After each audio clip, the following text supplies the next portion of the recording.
everybody. My name is Nicole Ellison. I'm originally from Waianae, but right now I'm coming to you from Washington State. I am a UH alumni. I was part of the first full cohort for the Native Hawaiian and Indigenous Health Master's Program about a decade ago.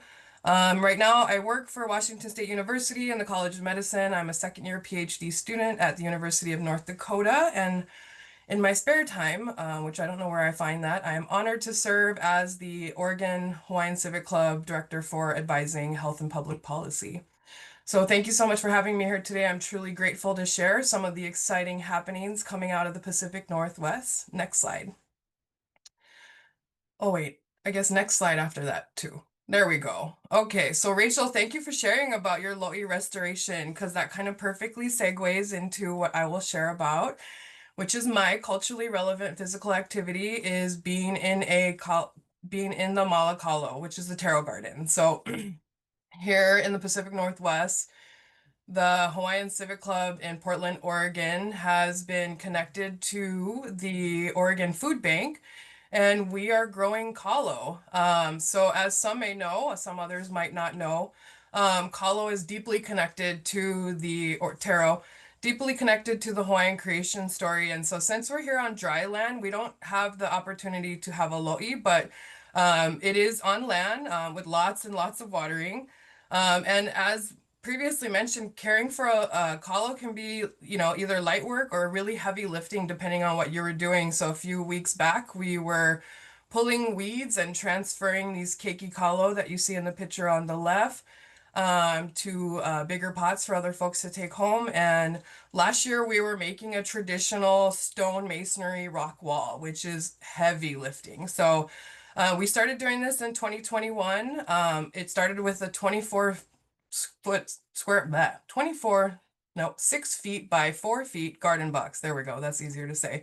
And now we're up to almost 1,000 square feet and multiple locations. So that's 12 feet by 80 feet of growing kalo in Portland, Oregon. We've also teamed up with the local university there, Pacific University, which has lots of local kids from Hawaii going to their Beaverton School District, reached out, people in Tacoma. It's been pretty amazing. And families, we're able to give away the lau that the plants are making and also the keiki kalo that we pulled out of the ground.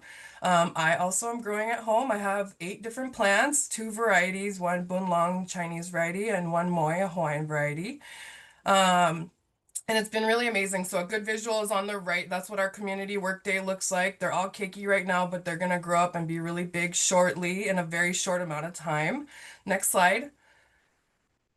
My colleagues told me to leave this out because they're like, you're talking about physical activity, Nicole, not food. But when you work your body, you need good nourishment, right? And what is an amazing thing to get from our ground and our earth is lao, and it's so good up here. But so this is my other favorite part of being in the mala, is connecting with the community and then also being able to harvest what we've cared for. So we've harvested in the last 4 years over five or almost 500 pounds of lao.